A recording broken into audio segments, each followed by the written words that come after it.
Hey, this is Chris, as promised, keeping it real, doing a little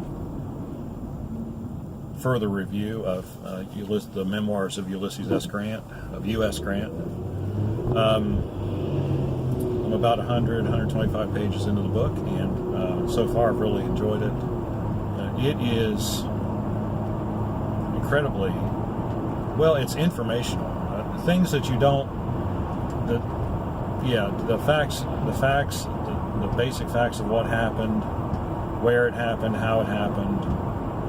Haven't really gotten into too much discussion of specific battles, and I think it's because he's pretty much just like he didn't set out to write a history book. He set out to write his memoirs, and so he is simply writing about what he experienced firsthand. And so unlike the book I just finished reading, Gone for Soldiers, which I did a review on, which I really enjoyed, which was really more of an overarching tale of the Mexican War.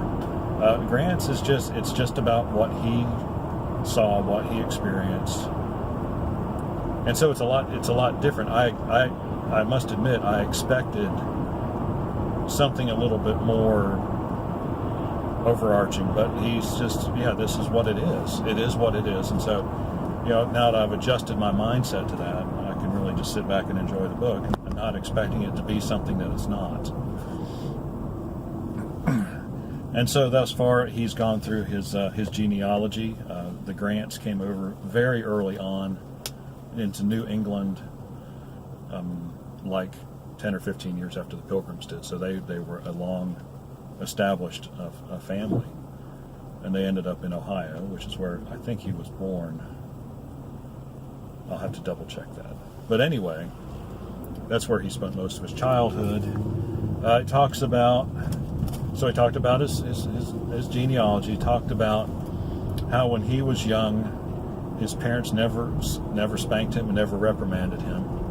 There were things that was expected to do, and he did them, and therefore they pretty much left him alone to do whatever he wanted to do. And so he did a lot. He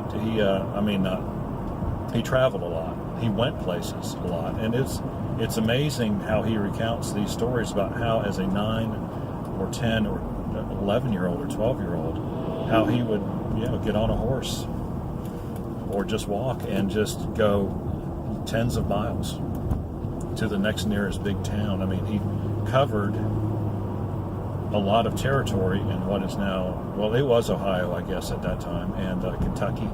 It's amazing how far he traveled alone as a child.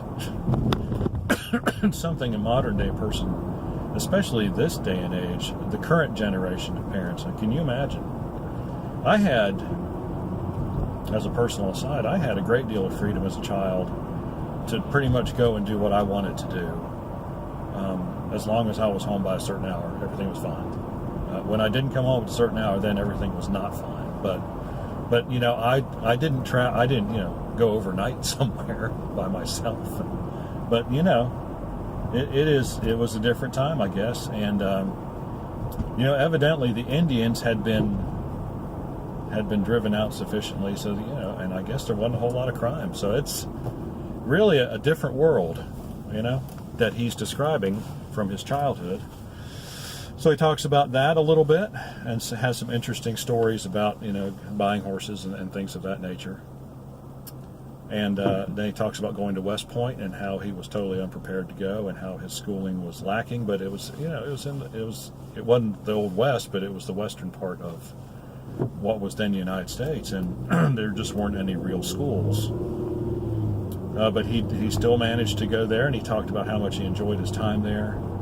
And that's where he met his wife, his future wife, and we're just getting to the part where they're getting engaged. So that hasn't quite happened yet.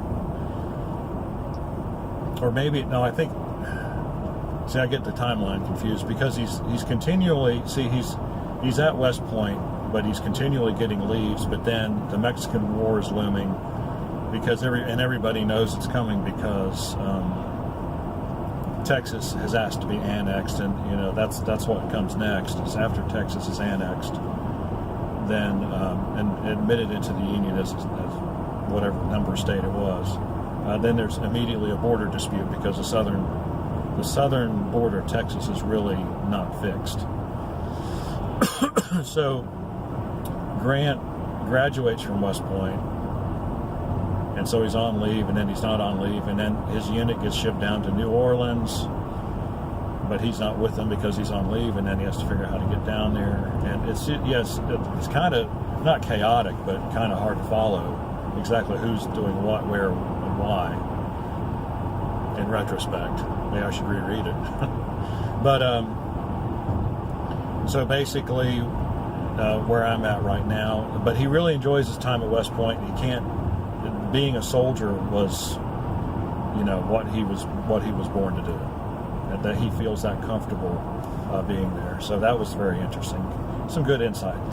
Then he's talking about the start of the Mexican War, which he did not approve of, and yet he still just went ahead and did his duty and went and did what he was supposed to do, what his orders were, because that's the way it was back then. You didn't whine and cry.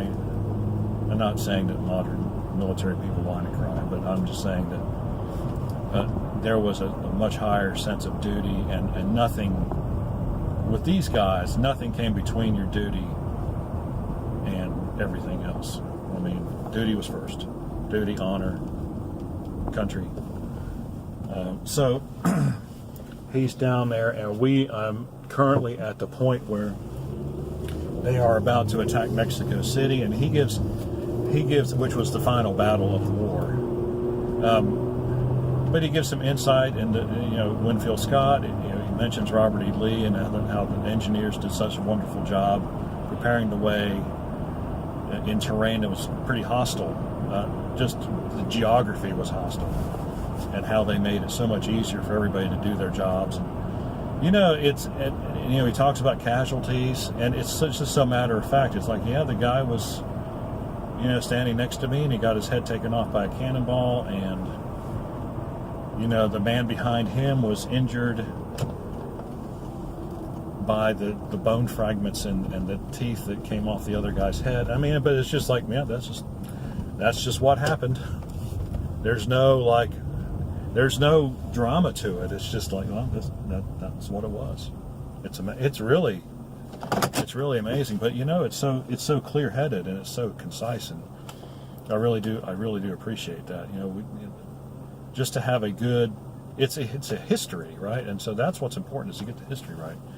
And from what I've read, his memoirs about that are like at the top of the list if you want to read about what happened. One thing I'm not getting just yet is any real sense of, strategy, what the American strategy was, or what the overarching command structure, everything like of that nature. But I think it's just because he was a lieutenant, and he just wasn't privy to those kinds of details yet. The generals got together and they decided what to do, and then everybody went and did what they were supposed to do, and that was it. So there wasn't a great deal of explanation given. It's like, well, here's what we're going to do.